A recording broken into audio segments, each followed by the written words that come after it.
The vast darkness of space stretched endlessly, silent and unforgiving. The research station Horizon 7 drifted near the outer edges of the solar system, its metallic hull gleaming under distant starlight. Captain J. Park stood motionless, her eyes locked onto the sophisticated holographic display that flickered with an unusual signal. Hyun Kim, her trusted second-in-command, adjusted the scanning parameters with practiced precision. Strange electromagnetic waves danced across the screen, revealing a pattern that defied conventional understanding. This was no random cosmic noise. This was something deliberate. "Commander," Hyun whispered, "we're detecting something extraordinary." The signal originated from a point deep within the Kuiper Belt, a region typically known for its frozen remnants and distant celestial objects. Unlike previous discoveries, this transmission carried a complex mathematical sequence that seemed almost intentional. Research teams had been scanning this region for decades, hoping to find evidence of extraterrestrial communication.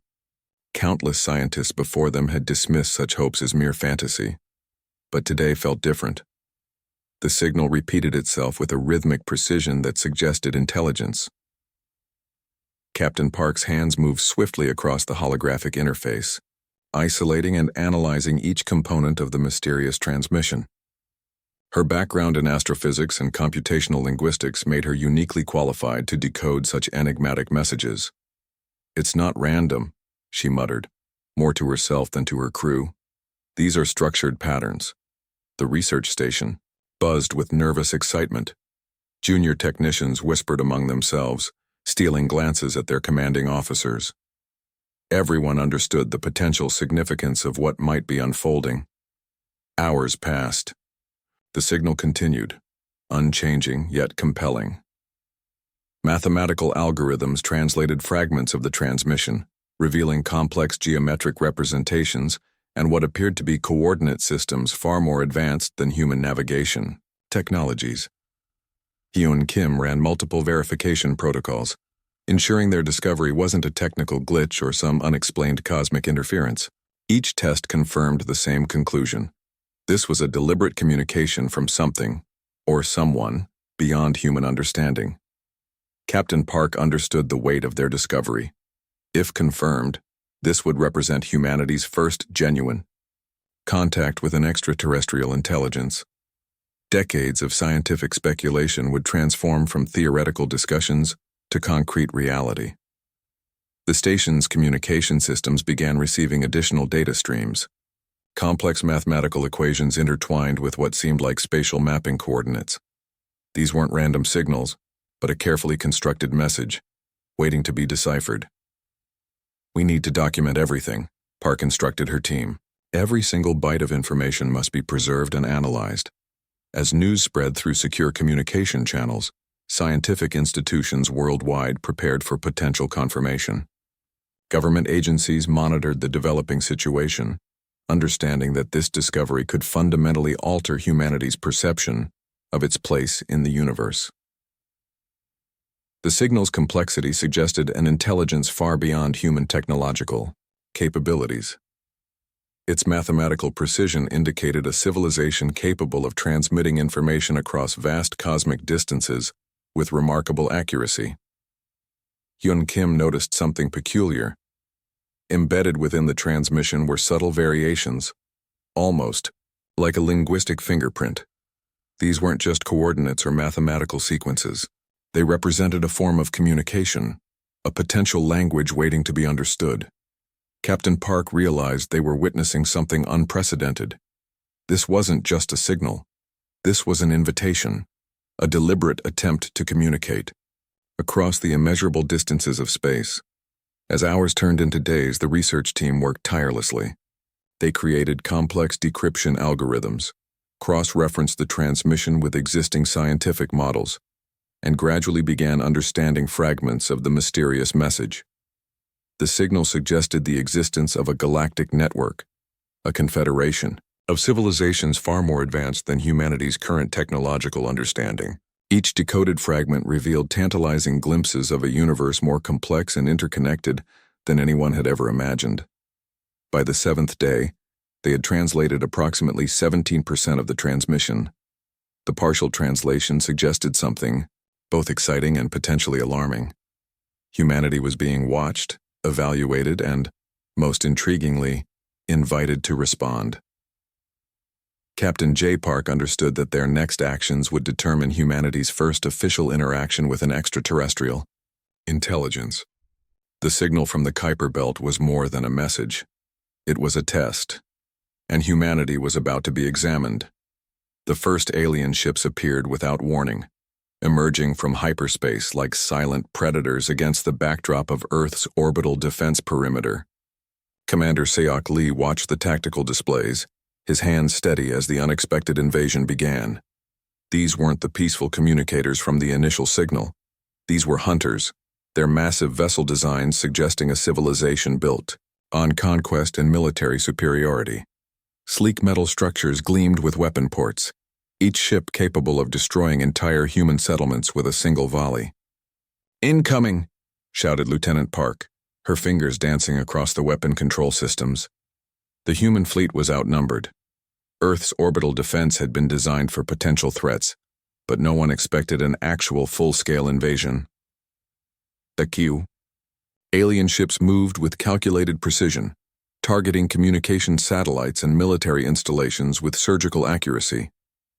But humans had something the invaders didn't understand: adaptability. Commander Lee's tactical algorithms were unlike anything in conventional warfare. As the first wave of alien missiles approached, human defense systems began morphing. Satellites redirected themselves, creating dynamic defensive networks that absorbed and dispersed incoming attacks. The alien commander, watching from his massive mothership, couldn't comprehend the rapid transformation happening before his eyes. Human technology was changing in real time, learning and responding faster than any known species in the galactic database. Smaller human spacecraft began an unconventional counterattack. Instead of traditional combat formations, they moved like a living organism. One ship would draw enemy fire, while another would exploit the momentary vulnerability. It was chaos with purpose, unpredictability as a weapon.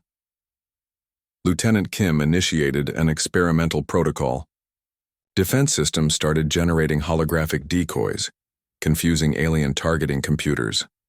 Missiles intended for critical infrastructure suddenly found themselves chasing phantom targets, while actual human vessels slipped through defensive lines. The invasion force, expecting a quick submission, found themselves in an unexpected battle of technological evolution. One alien battleship attempted to breach Earth's atmospheric defenses. Within moments, its systems were contaminated by sophisticated human cyber warfare algorithms. Navigation became impossible as computer systems fought against intelligent human-designed viral interventions. Commander Lee understood something fundamental. Human survival had always depended on innovation under pressure. Every technological limitation became an opportunity for creative solution. Weapon systems that were considered experimental just weeks ago now became frontline defense mechanisms. Quantum entanglement communication allowed instantaneous strategic adjustments across the entire human fleet. Where alien technology relied on preset protocols, human systems learned and adapted continuously. The battle transformed from a potential extinction event into a demonstration of human potential. Each alien attack was met with a response that defied traditional warfare concepts. Damaged human ships would reconfigure themselves mid-combat, using debris and available resources to create makeshift defensive structures. Lieutenant Park discovered a critical weakness in alien weapon systems. By introducing complex mathematical disruption sequences, she could temporarily paralyze entire sections of the invasion fleet. What should have been a moment of human defeat became a turning point. Hours into the conflict, the alien commander realized something terrifying. Humans were not just fighting, they were evolving. Smaller human spacecraft began attaching themselves to larger alien vessels, using advanced nanotechnology to infiltrate and disable systems from within. It was biological warfare meets technological innovation, a strategy no galactic civilization had ever encountered. The invasion force, which had conquered hundreds of civilizations across multiple star systems, found themselves outmaneuvered, by a species they had initially considered primitive. As the battle reached its critical phase, Commander Lee made a bold decision.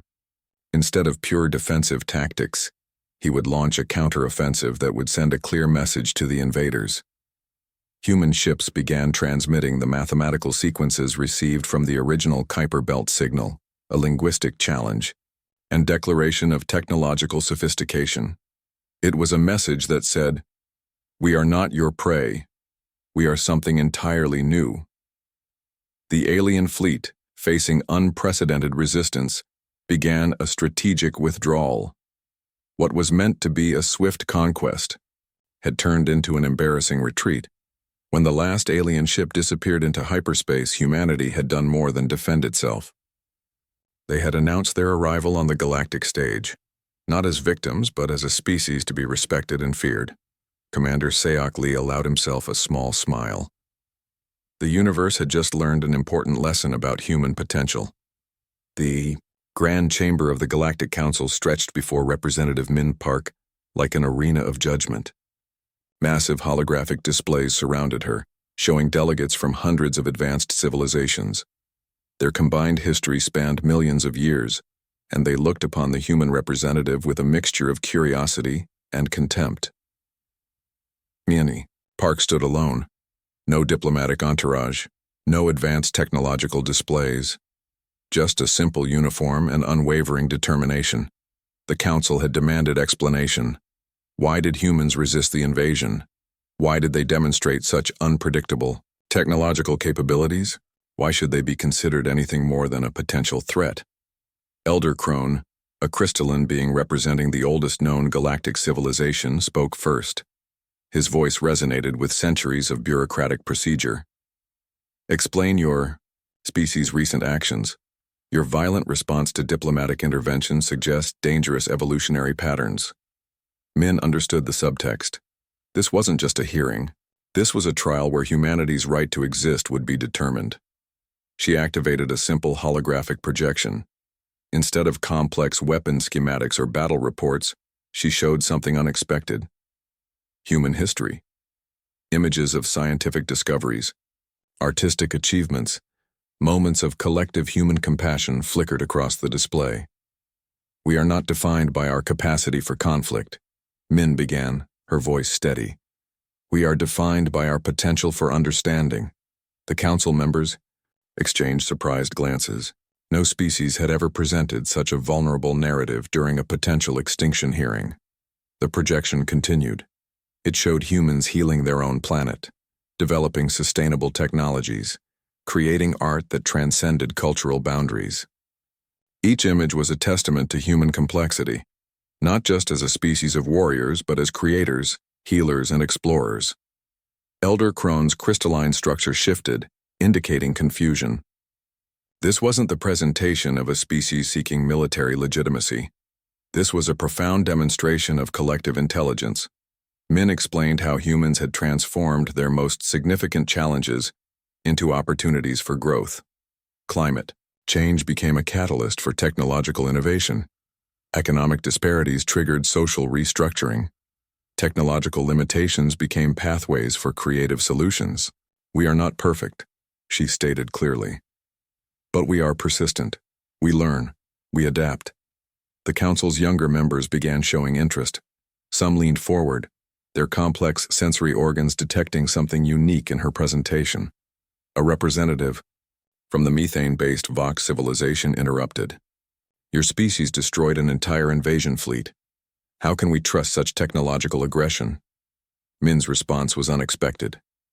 "We did not seek destruction. We sought survival. There is a difference." She demonstrated humanity's communication, attempts with the invading species, showing how they had tried diplomatic channels even during active combat. The holographic displays revealed complex communication protocols that showed remarkable restraint. The hearing transformed.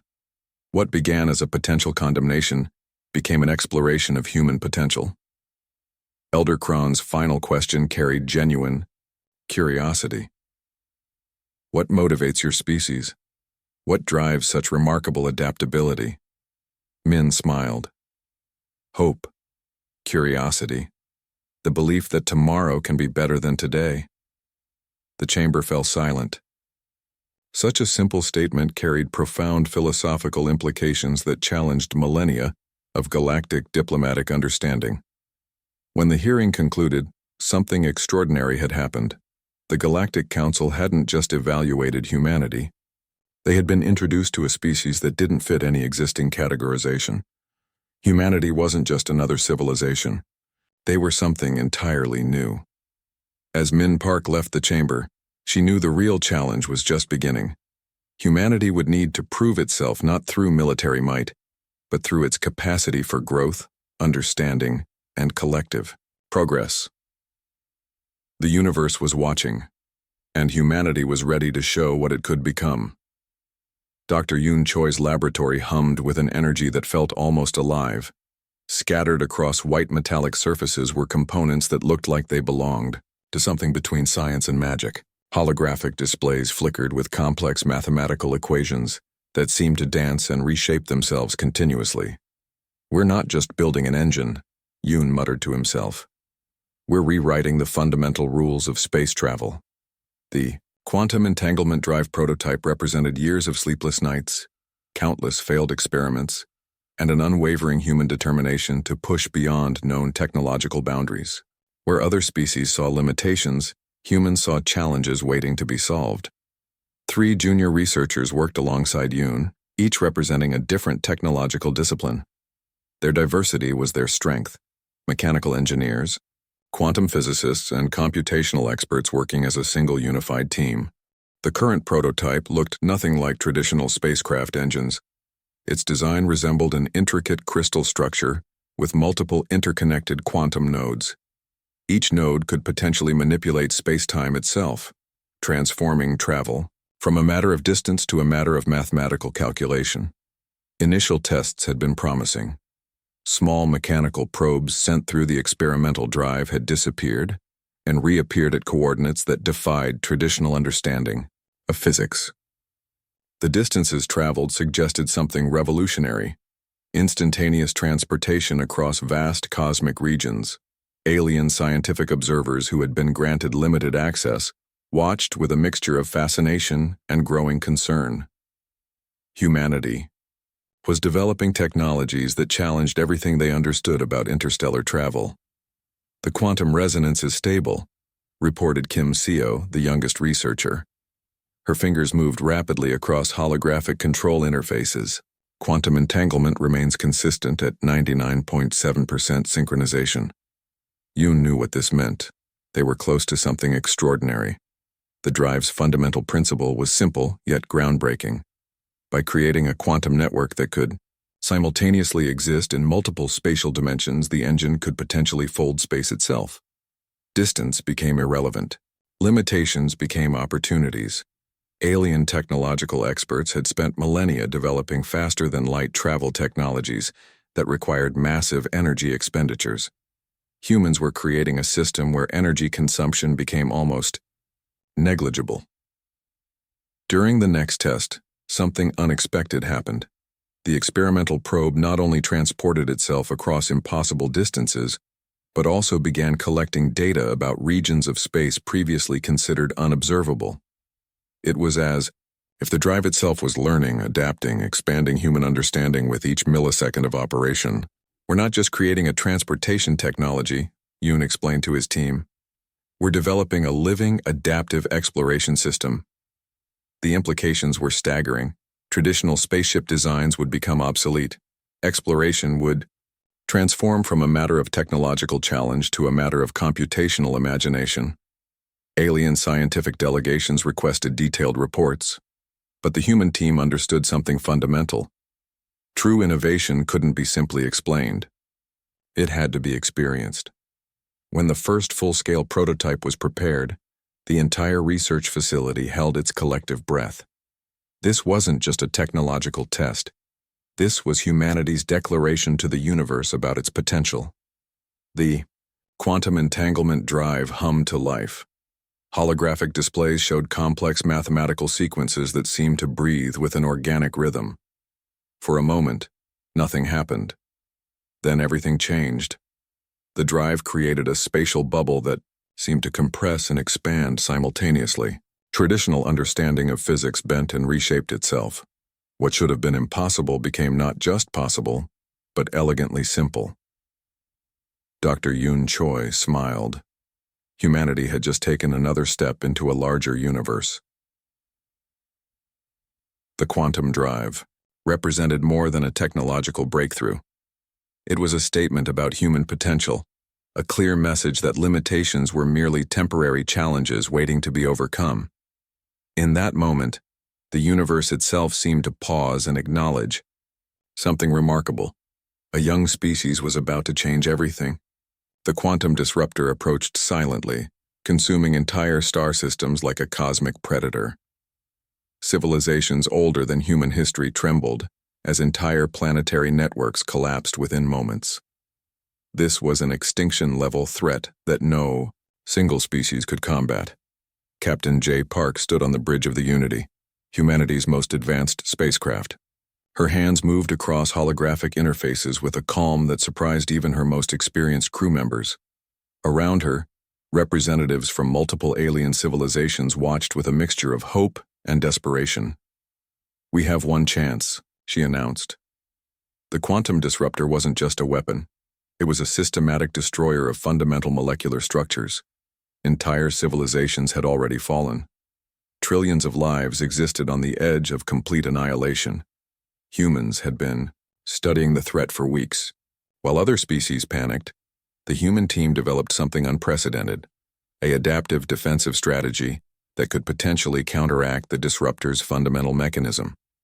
Dr. Yoon Choi's quantum entanglement drive would become their primary weapon. Instead of traditional defensive tactics, humans proposed something radical. They would use the disruptor's own quantum mechanics against itself. The alien representatives looked confused.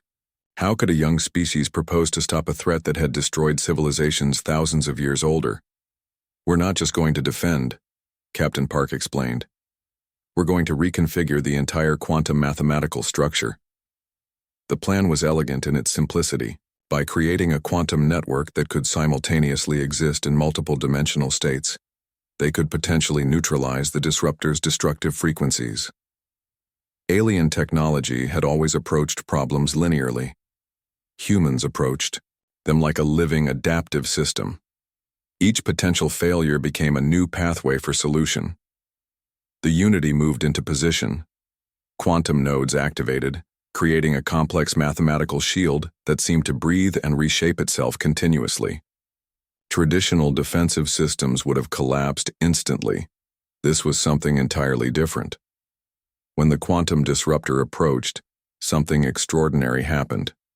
Instead of destroying the Unity, the disruptor found its own destructive frequencies being absorbed, transformed, and redirected. It was like watching a complex immune system respond to an invasive threat. Dr. Choi's team had essentially created a living, adaptive quantum shield. Each millisecond, the defensive system learned and adjusted. What should have been impossible became a demonstration of human innovative potential. Alien commanders watched in stunned silence. This wasn't just technological defense. This was a fundamental reimagining of how threat response could work. The battle lasted less than 3 standard hours. Where massive alien fleets had been destroyed within moments, humans had not only survived, but effectively neutralized a threat considered unbeatable. Captain Park's final transmission to the Galactic Council was simple. "We are not just survivors. We are problem solvers." The quantum disruptor, the universe's most feared technological weapon, was transformed into nothing more than complex mathematical data. Civilizations that had existed for millennia realized something profound. Humanity was not just another species. They were evolution personified. When the dust settled, something had fundamentally changed. The galactic understanding of potential had been rewritten. Humanity was no longer a young, unpredictable species. They were the universe's newest architects of survival. Alien diplomatic missions that had once viewed humans with suspicion now sought collaboration. The quantum shield became a template for defensive technologies across multiple civilizations. Dr. Yoon Choi understood the deeper meaning. This wasn't just a technological victory. This was a demonstration of human collective intelligence, the IWI, ability to transform challenges into opportunities. The Unity returned to human space, not as conquerors but as representatives of something more important, hope.